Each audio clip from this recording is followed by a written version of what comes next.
नमस्कार, आप देख रहे हैं प्रदेश का नंबर 1 डिबेट शो महाबहस। मैं हूं आपके साथ मेनका चौधरी। कहीं गोली, कहीं फंदा और कहीं जहर, तरीका अलग अलग, परिणाम एक, आत्महत्या।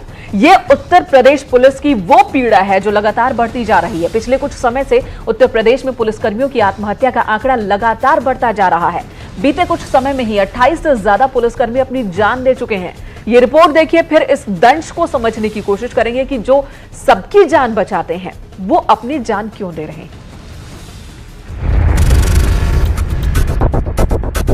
हम इसकी सर्वांगीण विकास में सक्रिय सहयोग देंगे। सदैव सेवा में तत्पर और मित्रता का मान, ये सूत्र वाक्य है उत्तर प्रदेश पुलिस के। वो बहादुरी में कुर्बान हो जाते हैं, वो दूसरों की जान बचाते हैं। लेकिन अरसे से आत्महत्या के दंश से जूझ रही है प्रदेश की पुलिस। दर्द की दास्तां ये कि आए दिन कोई न कोई पुलिसकर्मी अपनी जिंदगी से हार कर मौत को गले लगा रहा है। आज आगरा में हेड कांस्टेबल जितेंद्र ने फांसी लगाकर अपनी जान दे दी। कासगंज में दरोगा देवी सिंह ने इसी दंश से दुनिया को अलविदा कह दिया और उन्नाव में सिपाही ने गंगा पुल में कूदकर खुदकुशी की कोशिश की। शनिवार को फूलपुर कोतवाली में तैनात सिपाही अनिल फांसी के फंदे पर झूल गया। बीते दिनों गाजियाबाद में दरोगा मधुप सिंह ने गोली मारकर अपनी जान ले ली। वहीं बिजनौर कलेक्ट्रेट में तैनात सिपाही अंकुर राणा को भी जिंदगी रास नहीं आई। देखिए, ये एक निश्चित तौर पर एक संवेदनशील पक्ष है और इसको पूरी गंभीरता से पूरा प्रशासन, हमारा पूरा मुख्यालय इसको लेता है। पीड़ा के परिदृश्य में जो दर्द पसरा है वो पाताल से भी गहरा है, क्योंकि सिपाही से लेकर आईपीएस तक खुदकुशी के आंकड़ों में शामिल हैं। अब बीती घटनाओं के आंकड़ों को देखें तो पुलिस ने होनहार आईपीएस तक खोए हैं। एएसपी राजेश साहनी ने खुद को गोली मारकर जान दी थी। कानपुर एसपी सिटी सुरेंद्र दास ने जहरीला पदार्थ खाया था। हरदोई में दरोगा राजरतन वर्मा ने खुद को गोली मारी थी। मुरादाबाद में सिपाही सोमराज दिवाकर ने फांसी लगाई। बांदा में महिला सिपाही ने आत्महत्या की। गोरखपुर में दरोगा शिव कुमार ने फांसी लगाई थी। लखीमपुर खीरी में सिपाही रवि तोमर ने खुदकुशी की। मुजफ्फरनगर में महिला कांस्टेबल ने मौत को गले लगाया था। श्रावस्ती में एसआई मनोज यादव ने खुदकुशी की थी। बाराबंकी के हैदरगढ़ थाने की महिला कांस्टेबल ने आत्महत्या की। लखनऊ डायल 100 के दरोगा ने जान गंवा दी। फर्रुखाबाद में दरोगा ने खुद को 3 गोलियां मारी थी। कानपुर देहात में सिपाही नरेश यादव ने खुद को गोली मारी थी। बहरहाल bureau of police research and development का मानना है कि बिना छुट्टी, बिना आराम के काम और परिवार की परेशानियों ने पुलिसकर्मियों के सामने दुश्वारियां पैदा कर दी हैं। पुलिस के आचरण पर तो तमाम उंगलियां उठ जाती हैं, लेकिन सुविधा और सम्मान का सवाल हर कोई नहीं उठाता। सवाल ये है कि आखिर सबकी रक्षा करने वालों की सुरक्षा कौन करेगा? Bureau report, news 18।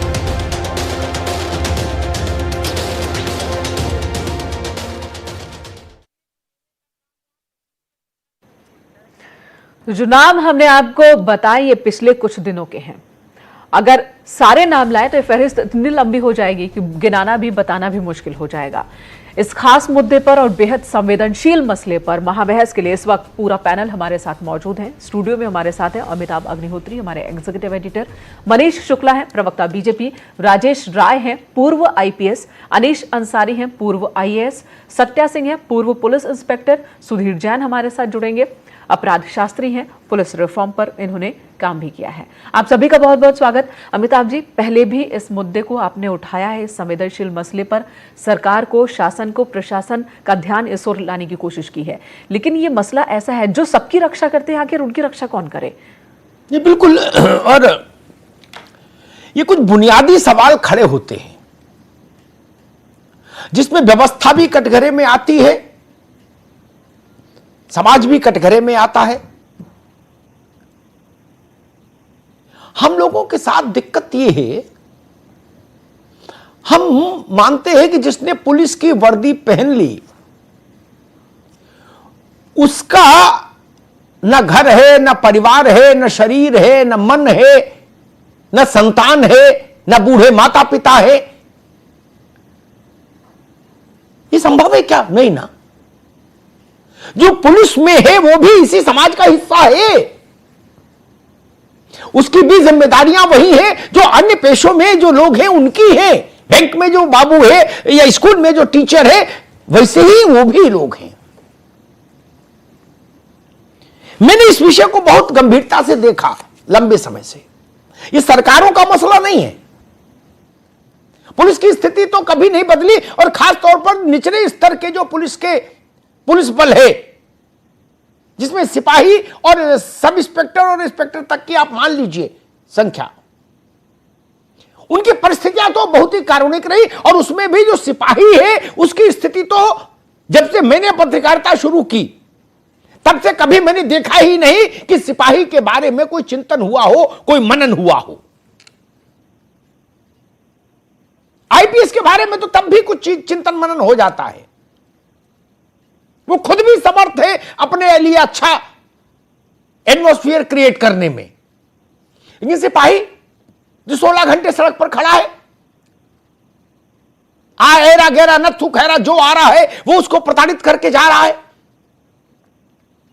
उसका बच्चा बीमार हो वो इलाज कराने नहीं जा सकता, पत्नी बीमार हो, मां बीमार हो, पिता की तबीयत खराब हो, कोई घर में समस्या हो, उसको छुट्टी नहीं। भारी मानसिक संत्रास में जी रहा है ये पुलिस बल। लेकिन व्यवस्था कभी सुधरी नहीं। 19-20 का अंतर आ सकता है, लेकिन इससे ज्यादा कभी सुधरी नहीं। मैं जब इन लोगों से बात करता हूं तो दो बातें समझ आती हैं। एक, इनकी पीड़ा यह है कि हमको इंसान क्यों नहीं माना जाता, इंसान की जरूरतें हम पर लागू क्यों नहीं होती, एक। और दूसरा, हमारा काम अगर इतना जोखिम भरा है तो हमारे पेशे के प्रति सम्मान का भाव क्यों नहीं। कैसी कैसी भाषा इस्तेमाल होती है। कहीं कोई गड़बड़ करे, गाज गिरेगी सिपाही पर। गड़बड़ एसएसपी करें, आईजी करें, एडीजी करें, डीजी करें, नपेगा सिपाही सबसे पहले। चालान काट दे तो सिपाही गाली खाए, ना काटे तो गाली खाए। ये परिस्थितियां पैदा कैसे हुई? और ये आज का विषय नहीं है, भाजपा कांग्रेस सपा बसपा का मसला नहीं है। ये जो मैं बता रहा हूं वो कड़वी सच्चाई बता रहा हूं। कम से कम जो कप्तान है या कप्तान से ऊपर के अधिकारी हैं वो इस अपमान से तो बचे हैं। उनके कपड़े तो नहीं कोई फाड़ता, उनके थप्पड़ तो नहीं कोई मारता, उतना तो अमला जमला वो लेके बैठे ही ना। नहीं, सिपाही की सुरक्षा कौन करेगा? होमगार्ड की सुरक्षा कौन करेगा? उसके सम्मान की रक्षा कौन करेगा? और एक बड़ी विसंगति है जिसकी ओर पता नहीं राजेश राय ने कभी सोचा कि नहीं सोचा। और अनीस भाई को भी, क्योंकि भारत की जो व्यवस्था है इसमें तो आईएएस ही सब विभागों का मुखिया है। डीजीपी आईपीएस होता है, लेकिन प्रिंसिपल सेक्रेटरी होम तो कलेक्टर आईएएस ही होता है ना। तो मुखिया तो वो आईएएस ही है। इस देश की या संचालन की बागडोर तो आईएएस ने कभी अपने हाथ से जाने नहीं दी। ठीक है, क्या कभी आप लोगों ने चिंतन किया? अजब विरोधाभास है, अजब विरोधाभास। राजेश राय जिससे ये उम्मीद करते हैं, अनीस अंसारी जिससे ये उम्मीद करते हैं कि जो सिपाही चौराहे पर तैनात है वो बदमाश को देखते ही उसको ढेर कर दे, उसमें राणा प्रताप का शौर्य हो, शिवाजी का पराक्रम हो। अच्छा जी, ठीक है। और गाली खाए दरोगा जी की, साथ में ये भी मैंडेटरी है ना। कप्तान साहब की गाली खाए, उनके कुत्ते को घुमाए, नेताजी की गाली खाए, पत्रकार की गाली खाए, गुंडे मवाली की गाली खाए। एक तरफ ऐसा चरित्र भी रहे और दूसरी तरफ यह भी रहे कि बदमाश बड़े से बड़ा दिखे तो उसको ठाई से गोली मार दे। इतना साहस, ऐसा कैसे हो सकता है? ऐसा कैसे हो सकता है? दो विपरीत परिस्थितियों को आप एक शरीर में ढालना चाह रहे हैं कि हमारा नौकर बना रहे और साहसी राणा प्रताप जैसा हो जाए। नहीं, राणा प्रताप जैसा साहसी होगा तो आप कभी नौकर नहीं रहेगा, आपका मातहत रहेगा, आपके जूते नहीं उठाएगा, आपका पीकदान नहीं उठाएगा, नेताजी के घर पर गेटकीपर की नौकरी नहीं करेगा, विधायक जी के लिए पान नहीं लगवा के लाएगा, पैसे फेंक देगा विधायक जी के मुंह पर कि भाई मैं पान लाने की ड्यूटी में नहीं हूं।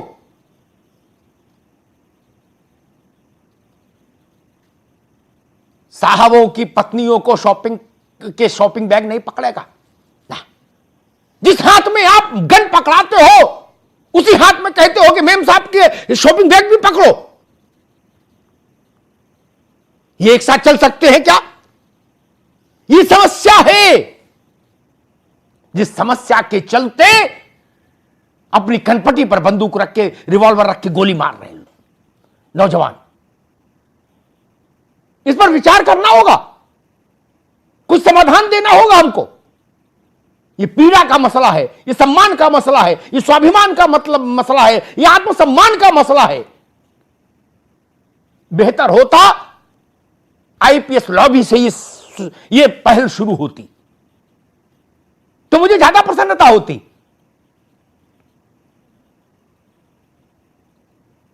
राजेश राय बाबू, आईपीएस के साथ कुछ ऊंच नीच हो जाए तो एसोसिएशन खड़ी होती है,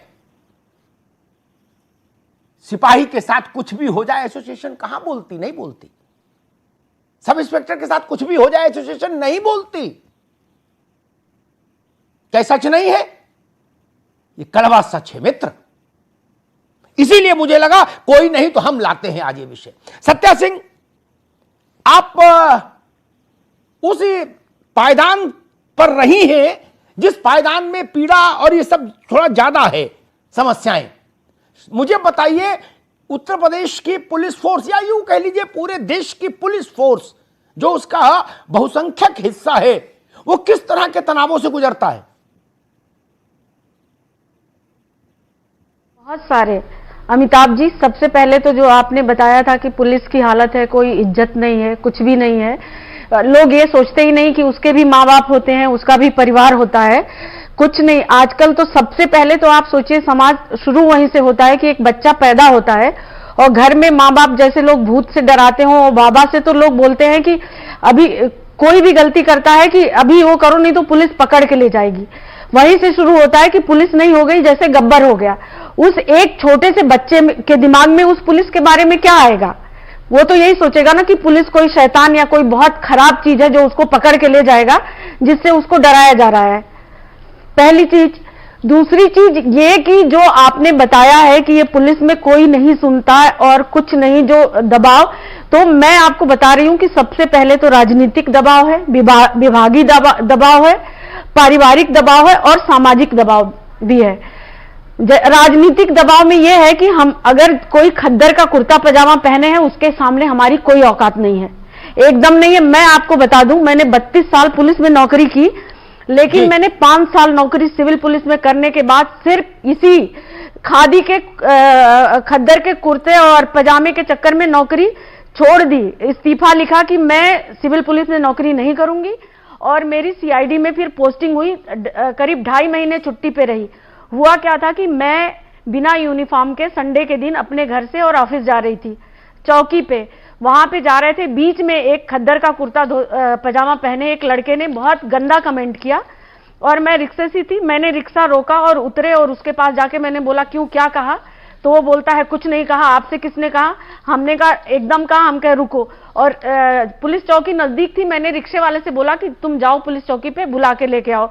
इतने में वो समझ गया कि मैं पुलिस की हूँ, वो भी खड़ा हो गया, बोला मैं भी बुला के ले आता हूँ। हमने कहा नहीं, तुम कहीं नहीं जाओगे, यहीं पे बैठो। वो उठा, स्कूटर खड़ी थी बगल में, स्कूटर स्टार्ट करने लगा। मैंने चाबी स्कूटर की निकाल ली, उसने मेरे हाथ से चाबी खींची और मैंने चाबी खींची, मेरे हाथ में चाबी रह गई, गुच्छा उसके हाथ, मैंने एक झापड़ मारा उसको तो चाबी मेरे हाथ में रह गई, गुच्छा उसके हाथ में। वो भागा पलट के, मैंने पीछे से उसका कुर्ता पकड़ा, पता चला कुर्ता वो खद्दर का, अरे वो सिल्क का मेरे हाथ में आ गया, वो भाग गया। उतने वो भाग गया। फिर पुलिस आई, जो हमारे सीनियर थे, एक बघेल सर थे चौकी इंचार्ज, वो आए। स्कूटर खड़ी थी, ना उस पे नंबर था, ना स्कूटर का कोई कागज था, ना कुछ भी था, नहीं था, उसका पता नहीं चला। वो ले जाके स्कूटर को भेलूपुर थाना बनारस का था, वहां पे जमा कर दिया गया, लावारिस में दाखिल।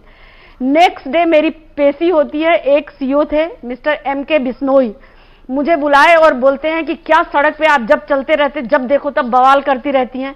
हमने कहा सर क्या बवाल किया?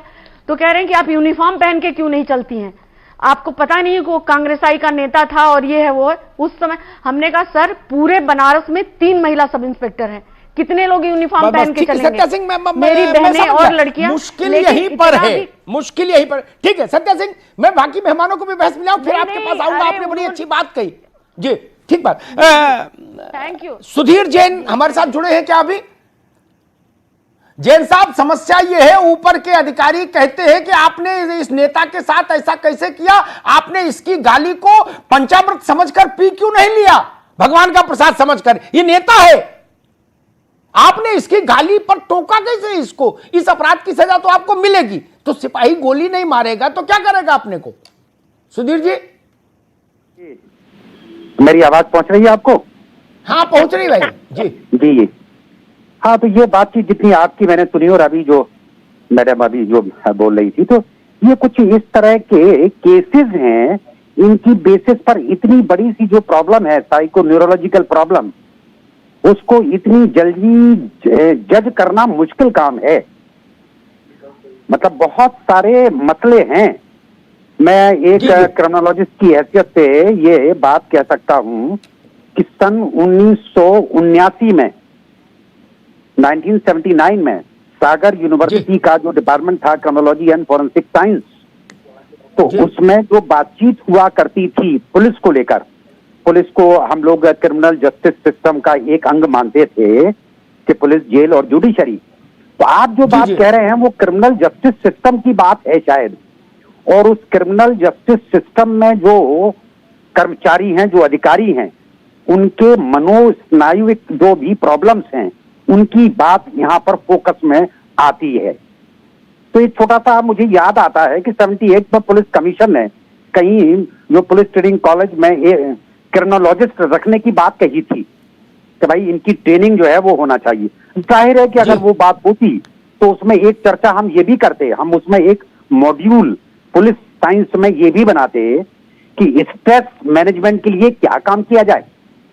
तो जो स्ट्रेस मैनेजमेंट आज से 40 साल पहले था, वही स्ट्रेस मैनेजमेंट का जो इशू है वो 40 साल बाद भी है। जो पॉलिटिकल सिचुएशन 40 साल पहले थी वो आज भी है। बस फर्क कुछ बदला नहीं। ठीक बात। हाँ, बड़ा फर्क अगर पड़ा है तो ये पड़ा है कि जो नंबर ऑफ पुलिस पर्सन जो अवेलेबल थे आज से 40 साल पहले, वो शायद इस समय आधे हैं। अगर हम पॉपुलेशन को देखें तो 40 साल में हमारी पॉपुलेशन करीब 2.5 गुनी बढ़ गई। वो रेशियो बहुत कम हो गया है जी, और वो बहुत कम हो गया। बिल्कुल ठीक। तो एक स्ट्रेस जो वर्कलोड का है वो ठीक है। जैन साहब, मैं बाकी मेहमानों को भी बहस में ले आऊं, फिर सेकंड राउंड में आपके पास आता हूं जी। Thank you. राजेश राय, मेरी पीड़ा मालूम क्या है?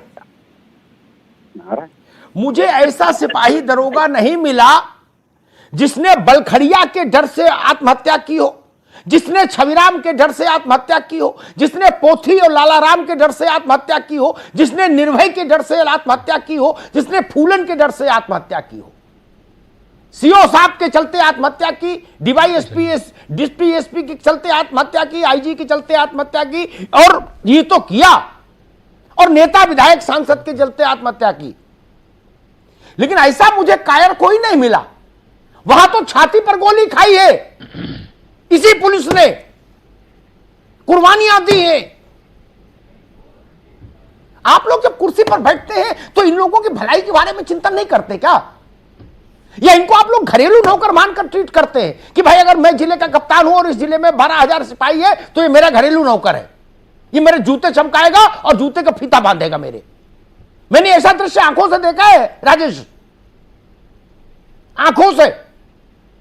सही कह रहे हैं आप कि आपके बिरादरी के लोग सिपाही से, बाबर्दी सिपाही से जूता बंधवा रहे थे। जो हाथ जूता बांधेगा वो बंदूक चलाएगा। राजेश राय,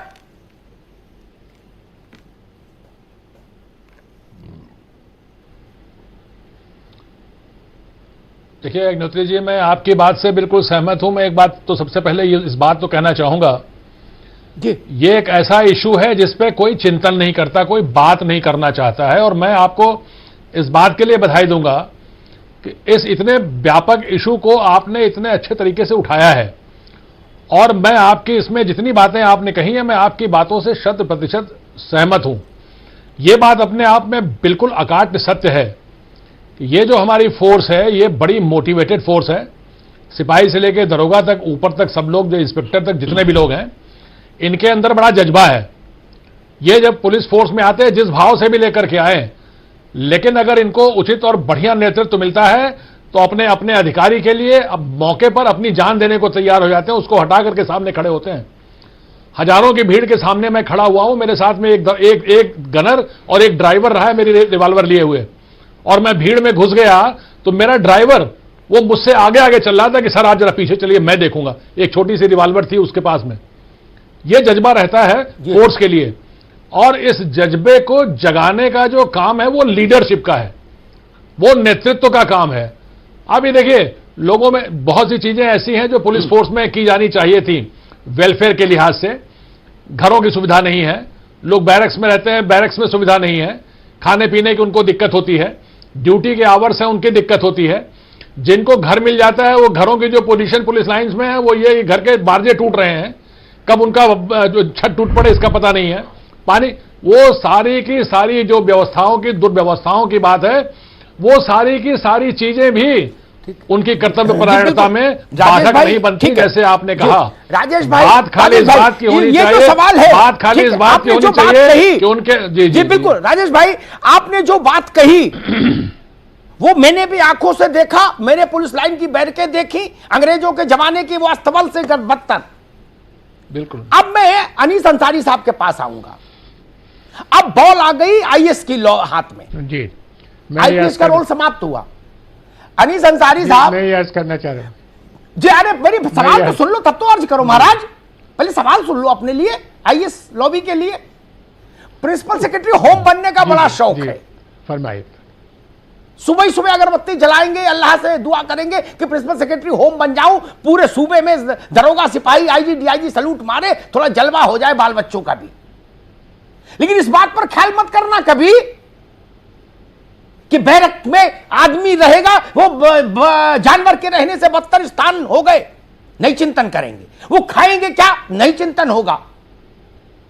और फिर उनसे कहेंगे कि चढ़ जा बेटा सूली पर, भला करेंगे राम। न छुट्टी का हिसाब है, न वर्दी का हिसाब है, और साथ में मेम साहब का झोला और पकड़ के चल रहे हैं। अंसारी साहब नहीं जी, ये जो पुलिस के कर्मचारियों में खासतौर से कांस्टेबल और सब इंस्पेक्टर लेवल पर और ऊपर के लेवल पे भी, आईपीएस के लेवल पे भी खुदकुशी का सिलसिला इधर कुछ सालों में बढ़ा है। पिछले 5 सालों में 940 से ज़्यादा रिकॉर्डेड खुदकुशियां पुलिस पर्सनल ने की हैं। इसकी एक अहम वजह तो ये है कि पुलिस के जो पोस्टें जो है उसमें भर्ती में बहुत कमी है। 23 लाख के करीब पूरे हिंदुस्तान में पुलिस पर्सनल हैं लोअर लेवल के, और उसमें से सिर्फ 6 लाख के करीब खाली पड़ी हैं। 6 लाख यानी 1/4 के करीब पोस्टें खाली हैं। तो जो काम 4 आदमियों को करना चाहिए वो 3 आदमियों पर लदा हुआ है, और जो 3 आदमी अवेलेबल भी हैं उनमें से बहुत सौ को वीआईपी ड्यूटी में लगा दिया जाता है, दूसरी ड्यूटी में लगा दिया जाता है। तो जो इफेक्टिव काम करने वाले हैं पुलिस की ड्यूटी के, वो लोग बहुत कम हैं, और उनकी जो वर्किंग कंडीशन है वो बहुत ख़राब है। उनको कोई छुट्टी नहीं मिलती, उनका कोई वीकली ऑफ नहीं होता है, उनको कोई काउंसलिंग नहीं होती है। तो इसकी वजह से वो बराबर टेंशन में रहने की वजह से डिप्रेशन में चले जाते हैं और सुसाइड होती है। इसमें 2-3 चीज़ें सरकार को फौरी तौर पर करने की ज़रूरत है। एक तो जो वैकेंसीज हैं उनको जल्दी भरना चाहिए, दूसरे काउंसलिंग का रेगुलर इंतजाम होना चाहिए। ये बड़ी खुशी की बात है कि जो यूपी के मौजूदा डीजीपी हैं ओपी सिंह साहब, इन्होंने इस पर बड़ी तवज्जो दी है, और उन्होंने वीकली छुट्टी अभी हाल ही में मंजूर की है। तो हफ्ते में एक बार पुलिस पर्सनल को छुट्टी अब मिल सकेगी, कम से कम यूपी में। मैं उम्मीद करता हूं कि यूपी के बाहर भी इस परिपाटी को लागू किया जाएगा। काउंसलिंग बहुत ज़रूरी है, क्योंकि टेंशन में तो बहुत से लोग रहते हैं, लेकिन अगर फैमिली से मिलते रहते हो, काउंसलिंग होती रहती हो तो फिर काउंसलिंग वो जरूरी है, उनका ठीक है। मोराल हाई ठीक है, रहता है। अंसारी साहब, काउंसलिंग ठीक है, होना चाहिए। अंसारी साहब, और- जी जी जी जी जी, और आपने बिल्कुल जी। दुरुस्त कहा, लेकिन मेरी पीड़ा थोड़ी अब सी मैं ये कह रहा था कि शुक्ला के उनके पास जो चलूंगा। जी जी ठीक है अंसारी साहब, मेरी पीड़ा ये है कि जब आप मैं ये लोगों के कह- हाथ बस में एक- कमान रही सूबे की, जी तब ऐसा कुछ नहीं किए। मुश्किल तो ये है, मैं नाम ले लेके गिनाऊंगा तो बदमजगी होगी, है ना। मुश्किल बैरक्स पर किसी ने नहीं सोचा, अब सब लोग कह रहे हैं कि हम कम से तो कम मैं- गौतम बुद्ध है। ठीक है, मैंने धन्यवाद होम में धन्यवाद कभी काम अंसारी नहीं साहब, ठीक है, धन्यवाद अंसारी साहब। मैंने होम- हम भी इसी मैदान में मैंने हैं। होम में काम नहीं किया इतने कभी। वर्षों से मैंने- महाराज हम भी देख रहे, जी। आप नहीं रहे होगे, आपकी बिरादरी की बात मैं एक कर रहा चीज हूं, कहना चाह- व्यक्तिगत मैं आपकी एक बात चीज कहना नहीं, चाह- आपकी बात नहीं कर रहा है जी। व्यक्तिगत। मनीष मैं शुक्ला समझ जी, गया। मैं एक चीज कहना चाहता बैरकों की हालत अस्तबल से बदतर, एक सेंटेंस अस्तबल से बदतर। ठीक है अंसारी साहब, अभी नहीं, सिपाही के साथ अमानवीय व्यवहार, मानवीय गरिमा उसको उपलब्ध नहीं कराई जाती। जीवन नारकीय, खतरे में सबसे आगे झोंक दो, बाकी सारे बड़े लोग पीछे, जिनके कंधे पर अशोक की लाट लगी है वो पीछे चल रहे, और ननकू को आगे कर दिया डंडा लेके, बोले तुम मरो जियो। बोले आप क्या करेंगे, बोले हम फूल चढ़ाएंगे केवल जब आप मर जाएंगे। ये परिस्थितियां नहीं पैदा हो गई क्या उत्तर प्रदेश में? इतनी बड़ी फौज, बहादुरी के लिए जाने जाने वाली फौज, और इसमें कोई आता है तो सोच समझ के आता है कि कुर्बानी का जज्बा है उसके अंदर। दोस्त, क्या हमारी सबकी जिम्मेदारी नहीं शासन की, व्यवस्था की, कि हम उनके लिए बेहतर जीवन शैली उपलब्ध कराएं, बेहतर सुविधाजनक जीवन दें, उनको सम्मान दें? मनीष जी, देखिए अमिताभ जी, निश्चित रूप से आपने एक अनछुए विषय को आज टैकल किया है, और जो पुलिस के लोग हैं सचमुच उनको लोग मनुष्य नहीं मानते हैं। उसके दो कारण हैं। एक तो पुलिस की जो ड्यूटी है उसके नाते से उनके ऊपर लोगों का भरोसा भी कुछ इतना है कि उनको लगता है कि ये इसी तरह से बने हुए हैं। और अमिताभ जी देखिए, जितनी गहराई से आपने सोचा उतना कोई सोचता नहीं है। हमारी सरकार बनी, हमारी सरकार बनने के बाद जो जो दुश्वारियां हैं, अगर आप हमारे घोषणा पत्र को उठा के देखेंगे तो हमने उसको भी एड्रेस किया है घोषणा पत्र में। उस पर हमने काम भी शुरू किया है। 3-4 तरह की दुश्वारियां हैं निचले लोअर लेवल पे। एक तो आवास की, उनके मेस की, साथ साथ संख्या की भी प्रॉब्लम है। करीब 3 लाख पद खाली थे सिपाहियों के उत्तर प्रदेश में जब हमारी सरकार बनी, जिसमें 1,40,000 एग्जैक्ट मुझे संख्या नहीं ध्यान में आ रहा, 1,40,000 43,000 इतने सिपाहियों की भर्ती ऑन प्रोसेस है। कुछ ट्रेनिंग कैंपों में है, यानी कुछ महीनों में हमको करीब 1.5 लाख करीब सिपाही मिल जाएंगे। तो एक जो उनके ऊपर प्रेशर है ड्यूटी का, निश्चित रूप से उसमें कमी आएगी। एक पायलट प्रोजेक्ट 2 जिलों में हमने चलाया है कि 7 दिन में 1 दिन की छुट्टी का रोस्टर बने, अलग अलग दिनों में 1/7 डिवाइड करके संख्या को, कि और हर 7 दिन पे एक दिन की उनको अवकाश मिले। चूंकि एक अवकाश उनके लिए एक बड़ी समस्या है, और सिपाही नहीं पूरे ऊपर तक ये पुलिस के लिए प्रॉब्लम है, अवकाश की प्रॉब्लम रहती है। निश्चित रूप से होली के दिन जब हम आप होली मनाते हैं, दिवाली के दिन जब हम आप दिवाली मनाते हैं, ईद के दिन जब हम ईद मनाते हैं, तो ड्यूटी पे खड़े होते हैं जिससे हम इन त्योहारों को मना सकें। तो ये छुट्टी अवकाश मिलने के लिए हमने उस पर काम भी शुरू किया है हमारी सरकार ने, और भर्ती भी शुरू कर दी है। और जो उनके जो आवास है, जो उनकी भोजन की व्यवस्था है, जो उनकी चिकित्सीय व्यवस्था है, इधर उसमें सुधार आने शुरू हुए हैं। लेकिन एक बड़ी समस्या के रूप में हमको मिला था, इंटायर 2.5 साल में उतना नहीं ठीक हो सकता है, लेकिन अनुपात से लगा इन चीजों पे जब काम ठीक हो जाएगा तो निश्चित रूप से कुछ बेहतर स्थिति होगी। और ठीक है जी जी मनीष जी, एक ब्रेक लेना है, मैं इनका कह रही हूं ब्रेक लेने के लिए, लेकिन एक बात कह के मैं ब्रेक पर जाऊंगा। कुछ समय पहले उत्तर प्रदेश के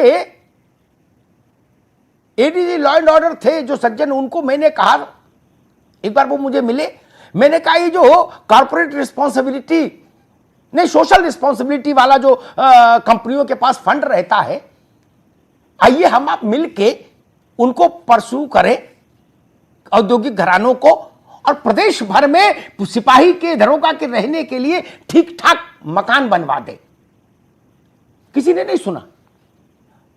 लोगों ने सोचा अमिताभ जी तो पागल है, अरे मकान बनवाए तो आईजी डीआईजी के लिए बनवाइए, सिपाही की चिंता कर रहे हैं? बताइए, यही मानसिकता खराब है। एक ब्रेक के लिए रुकते, तुरंत लौटेंगे।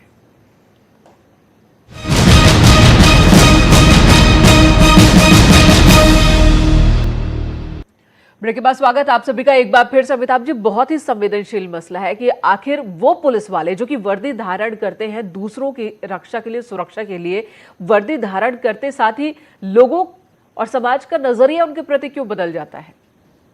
वही समस्या है। आप नोएडा अथॉरिटी में कर्म बाबू हैं तो भव्य क्वार्टर में रहेंगे, आप नोएडा में सिपाही हैं तो धक्के खाएंगे। यही ना है, तरीका है। और सबसे ज्यादा दोषी मैं आईएएस आईपीएस अधिकारियों को मानता हूं। बहुत अदब से कहूंगा, माफी के साथ कहूंगा, लेकिन सच्चाई यही है। अगर इन दोनों लोगों ने सोचा होता इस वर्ग की भलाई के लिए तो अब तक इस वर्ग की भलाई हो गई होती। छोड़िए नेताओं को, आपने क्या किया वो तो बताओ। सुधीर जी, मुझे 3 सुझाव दीजिए बहुत संक्षेप में, क्या होना चाहिए ताकि निचले स्तर का जो पुलिस बल है, जो उसकी रीढ़ की हड्डी है पुलिस बल की, जो फ्रंट पर खड़ा है, उसकी बेहतरी के लिए क्या किया जा सकता है? क्विकली 3 सुझाव। बात तो ये है साहब कि ये जो मसला है, ये मसला जरा जटिल है और इस जटिल मसले को संक्षेप में बता दीजिए, फिर जटिलता पर बात करेंगे कभी और। संक्षेप में 3 सुझाव आप क्या देना चाहते हैं? रिसर्च होना चाहिए। जो ये जो 7-8 पिछले अभी हाल में 7-8 लोगों ने जो सुसाइड किया है, उनकी केस स्टडी बहुत ही जरूरी है इस वक्त। उसी से बहुत सारे पता चलेंगे जी। दूसरा, प्रोफेशनलिज्म आना चाहिए पुलिस में अब जी। तीसरा, पेशेवर बनाया जाना जरूरी है। उसके लिए जो भी अपराध शास्त्री हैं, उनकी सेवाएं अब लेना शुरू कर देना चाहिए। तीसरा क्विकली। तीसरा तो ये है जो सिंपल सी चीज क्रिमिनल जस्टिस सिस्टम की है, क्योंकि क्रिमिनल जस्टिस सिस्टम के भी शिकार ये लोग खुद हैं। जी ठीक है, आपका सुझाव है। सत्या जी, ठीक है जैन साहब। सत्या सिंह, 3 सुझाव बहुत जल्दी से, आप फोर्स में रहिए, बताइए ग्राउंड जीरो की स्थिति सुधारने के लिए 3 सुझाव क्या हो ताकि सम्मान रहे, स्वाभिमान रहे। पहले तो अमिताभ जी सबसे बड़ा तो मैं आपको पॉइंट एक ये बता रही हूं कि आज तक कितने संविधान में चेंजेज हुए, कानून में चेंज हुआ, लेकिन एक पुलिस वाले के साथ ये है कि किसी भी बॉर्डर जिले में उसकी पोस्टिंग नहीं होगी। क्यों नहीं होगी, इसका जवाब आज तक नहीं मिला। और ये इतना बड़ा कारण है स्ट्रेस का कि अगर बॉर्डर जिले पे वो एक पुलिस वाला होता तो उसका घर नजदीक होता तो शायद वो अपने बूढ़े माँ बाप को, बीमार सेकंड और थर्ड जल्दी से बताइए। और हाँ, सेकंड ये कि पहले जैसे कि एक सम्मेलन होता था, सारे पुलिस वालों को बैठा के सुना जाता था कि उनकी क्या प्रॉब्लम है, ये होना चाहिए। ठीक है, गेट टुगेदर सम्मेलन टाइप होना चाहिए। थर्ड वन, ठीक है सत्या, थर्ड वन रिस्पेक्ट होनी चाहिए एकदम। ठीक है। तीसरा, थर्ड वन ये कि मतलब उनकी भी प्रॉब्लम सुननी चाहिए और जो वो इन्वेस्टिगेशन या कोई भी काम करे उसको पॉजिटिव वे में देखना चाहिए। हर जगह पुलिस नेगेटिव नहीं होती है। जी बिल्कुल ठीक बात। अंसारी साहब जी, हालांकि करना धरना सब आपकी बिरादरी को होता है, फिर भी आपसे पूछता हूं 3 सुझाव, 1 2 3। 3 बातें। जी जी जी। एक तो ये कि जो अभी कहा गया कि पुलिस के कर्मियों को उनकी कठिनाइयों को सुनने के लिए ऊपर लेवल पे व्यवस्था होना चाहिए। चाहे आप प्रॉब्लम सॉल्व न करने पाए, लेकिन अगर आप सुन लेंगे हमदर्दी के साथ तो काफी हद तक उनका जहनी टेंशन कम हो जाता है। दूसरी बात, उनके जो वर्किंग कंडीशंस हैं उनमें सुधार होना चाहिए, उनके रहने की व्यवस्था, खाने की व्यवस्था वगैरह वगैरह, लीव वगैरह। तीसरी चीज, जो वैकेंसीज हैं बहुत बड़ी तादाद में 25% करीब, उनको बढ़ाना चाहिए गवर्नमेंट को जल्दी, ताकि जो ओवरलोडेड है पुलिस कर्मचारी उनका जो लोड है वो कम हो सके और रीजनेबल हो सके। जी ठीक बात है। राजेश जी, आप उस व्यवस्था का हिस्सा रहे लंबे समय तक, 3 व्यवहारिक सुझाव दीजिए ताकि जो 90% पुलिस बल है, मैं 10% की बात नहीं करता, जो बहुत बड़े लोग हैं, जो मैं 90% की लड़ाई लड़ने आया हूं। 90% पुलिस बल अपने को ये समझे कि मुझे भी आदमी माना जा रहा है, मुझे भी इंसान समझा जा रहा है, मेरे साथ भी सम्मान का व्यवहार हो रहा है। 3 सुझाव क्या होने चाहिए दोस्त? देखिए, सबसे बड़ी चीज इसमें यह है कि जो बात कही जा रही है कि इनकी सुनवाई होनी चाहिए, और वो सुनवाई हर लेवल पे होनी चाहिए, एसओ लेवल पे, सीओ लेवल पे, एडिशनल एसपी लेवल पे, कप्तान लेवल पे। नहीं, सुनवाई के नाम पे तो आप लोग उसको सस्पेंड कर देते हो। जो ऑफिस है वो हमेशा नहीं, इसीलिए मैं आपने 3 सुझाव मांगे, मैं कह दूं अपनी बात जी। जो एसएसपी है वो उसको एक्सेसिबल होना चाहिए कि जो अपनी समस्या लेकर के है वो आए, वो आ सके। और वो केवल ये नहीं है कि उसकी समस्या को सुन लिया, उसकी समस्या को समाधान करने के लिए आपके अंदर एम्पैथी होनी चाहिए, उसका दर्द महसूस करने की बात होनी चाहिए, उसकी समस्याओं का हल, उसका निराकरण करने की कोशिश अगर जिले का एसएसपी और वहां का एडिशनल एसपी सीओ नहीं करेंगे तो वो मारे मारे किसके पास जाएंगे? वो उनकी समस्या का निराकरण करने की आपके अंदर मादा होना चाहिए। आप केवल कहीं सुनी बातों पर अगर कार्रवाई करेंगे, एसओ ने रिपोर्ट दे दी और आपने उसको पश्चिम से पूर्वांचल में भेज दिया, तो आपने उसको सुसाइड करने के लिए मजबूर कर दिया, उसको आपने डिसरप्ट कर दिया उसकी पूरी लाइफ। तो आप उसको सुनिए और सुन करके यथासंभव उसको ये मालूम हो कि जो ऊपर बैठे हुए अधिकारी वो हमारे माई बाप हैं, वो हमारे गार्जियन हैं, और जब आप उनको सुन करके, उनको तवज्जो दे करके, उनकी बातों को, उनका निराकरण करेंगे तो ये सिपाही सारी समस्याओं के बावजूद जान देने को तैयार रहेंगे। लेकिन उन्हें ये तो लगे नहीं कि मेरा कोई अपना ऊपर है जो मुझे मेरी सुनने को तैयार है। वो मनीष जी, सर वो अपनापन खत्म। ठीक है राजेश भाई। मनीष जी, एक बात के साथ आपसे 3 सुझाव पूछूंगा सरकार की तरफ से, पार्टी की तरफ से। क्या हम सरकार के स्तर से यह सुनिश्चित करा सकते हैं कि जिन भी माननीयों को सुरक्षा मिली है उनको इस बात की एक एडवाइजरी सबको जारी हो कि अपने सुरक्षा में लगे सिपाही से ये काम नहीं करा सकते, आप खैनी नहीं मंगवा सकते, चाय के कप नहीं उठवा सकते, कुत्ता नहीं घुमवा सकते, गाड़ी साफ नहीं करा सकते, नेताजी का बस्ता पकड़ के नहीं चला सकते, वो केवल राइफल पकड़ने के लिए। क्या इतना हम कर सकते हैं? इसके जवाब के साथ 3 सुझाव। देखिए, निश्चित रूप से अमिताभ जी, सिपाही से वही काम लेना चाहिए जिसके लिए उनकी नियुक्ति हुई है, और मैक्सिमम जगहों पे अब कहीं भी आपको बैग उठाए सिपाही नहीं दिखते हैं। आज से 8-10 साल पहले दिखते थे, हम लोग को भी दिखते थे, लेकिन इधर ये इसमें थोड़ी कमी आई है। और दूसरी बात देखिए अमिताभ जी, हम लोग तो उस दल के लोग हैं जिस दल के लोग आपकी डिबेट और आपके समाचारों को भी पॉजिटिव वे में लेते हैं। कभी हमने निगेटिव भाव में समाचारों को नहीं लिया। और आप लोग जो डिबेट करते हैं, चाहे ईटीवी न्यूज 18 करता हो या अन्य चैनल भी करते हो, जो अच्छी चीजें हैं उसको उठाते हैं। ढेर सारी बदलाव, ढेर सारे डिसीजन आपको ध्यान में होंगे कि हमने टीवी डिबेट्स, टीवी खबरों से या समाचार पत्रों से भी सुझाव आने के बाद हमारी सरकार ने लिए हैं।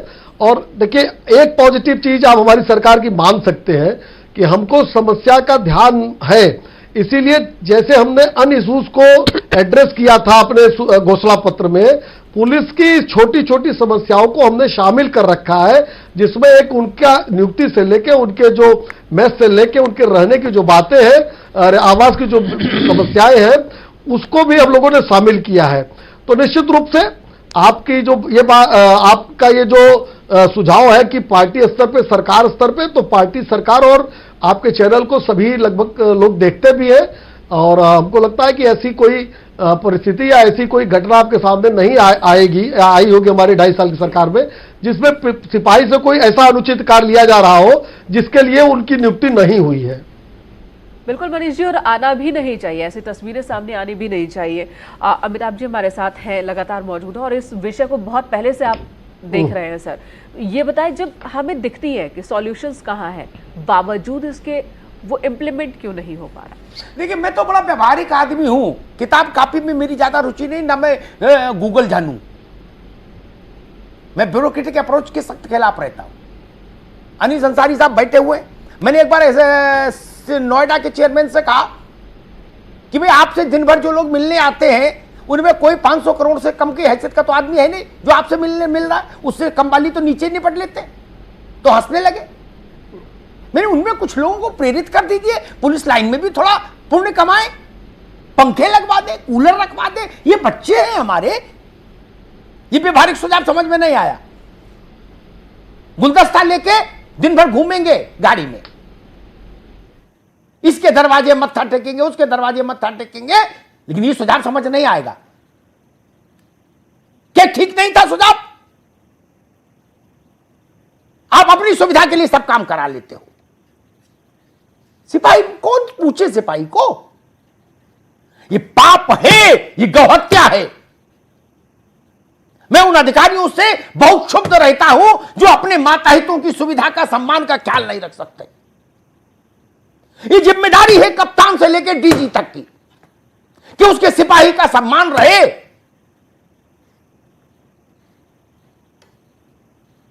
उत्तर प्रदेश पुलिस का इकबाल अगर चौराहे पर कोई है तो सिपाही है। आप उस इकबाल को ध्वस्त करा के मनोबल बढ़ाएंगे? एक रेखा खींचनी चाहिए। सिपाही का मतलब सॉफ्ट टारगेट नहीं हो सकता। केरा गहरा रत्तू खैरा जो शिकायत कर दे वो सिपाही को बलिदान कर दो। क्यों भाई कप्तान साहब को बलिदान करो? अगर नेता को संतुष्ट करना है, पत्रकार को संतुष्ट करना है, दबंगों को संतुष्ट करना, तो कप्तान साहब को बलिदान करो ना, आईजी डीआईजी को करो। एक सिपाही कितनी बार सजा पाएगा? जो बात सत्या सिंह कह रही थी, क्या कहा था इनके रिपोर्टिंग ऑफिसर ने कि तुमको पता नहीं था सत्या ये कांग्रेस का नेता है। इसका मतलब उसको नमस्ते करते, वो गाली दे तब भी नमस्ते करो। क्या शर्मनाक आचरण नहीं है? क्या इस आचरण पर लज्जा नहीं आनी चाहिए? ये शर्मिंदगी की बातें हैं। आपका इशू हो तो आप सब यूनियन बना के एक साथ खड़े हो जाओ। आईएएस एसोसिएशन, आईपीएस एसोसिएशन, सिपाही की कोई एसोसिएशन नहीं। अंसारी साहब, राजेश राय साहब, इसीलिए वो संकट में है। होना भी नहीं चाहिए, सुरक्षा बल है, लेकिन उसकी चिंता फिर हमको करनी होगी, शासन को करनी होगी, सत्ता को करनी होगी, अधिकारियों को करनी होगी। ये हृदय, ये मेरे हृदय के नजदीक विषय है। जाके पूरे थानों में देखिए क्या परिस्थितियां हैं, किस जीवन शैली में वो लोग रह रहे हैं। कोई रह सकता है उस जीवन शैली में? और जो बात सुबोध जी कह रहे थे, इन्होंने बहुत काम किया अपराध शास्त्र पर, पुलिस पर, रिफॉर्म पर। जो बात सत्या बता रही थी,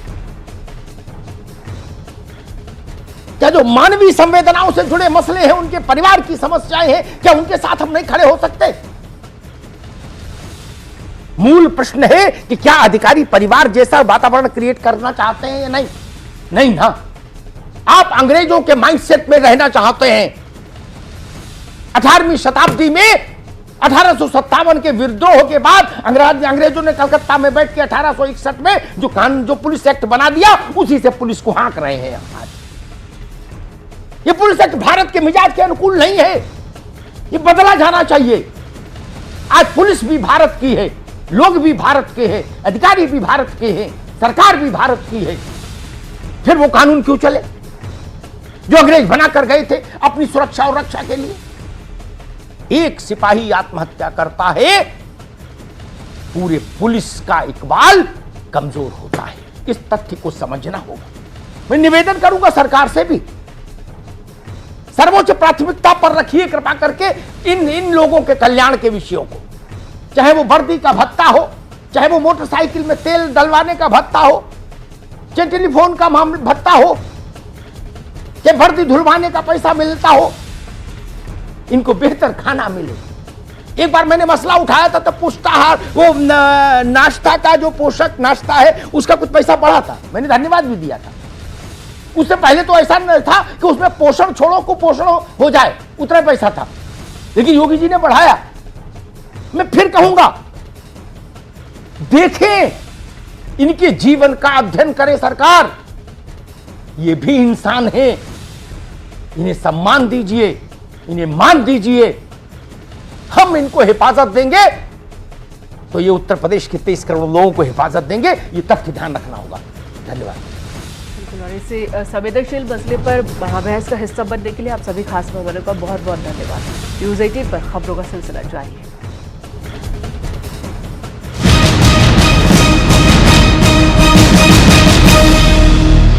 India's largest